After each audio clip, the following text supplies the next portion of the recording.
on then. What would you ban people from wearing in public, Clive? Trilbies.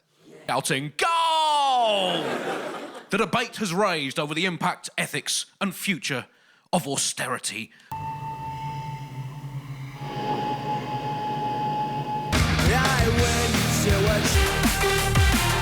Kawasaki 350.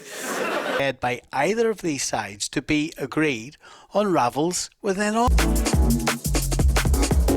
Ban fur imports and foie gras, despite it being a pre-election pledge.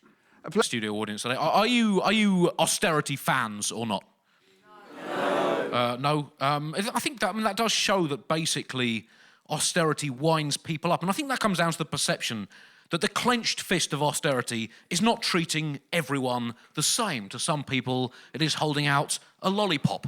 To others, a simple right hook to the face. But is this perception fair? Now, it's often said, because the wealthiest contribute most to the public pot, that they shouldn't be asked for more in times of crisis, and as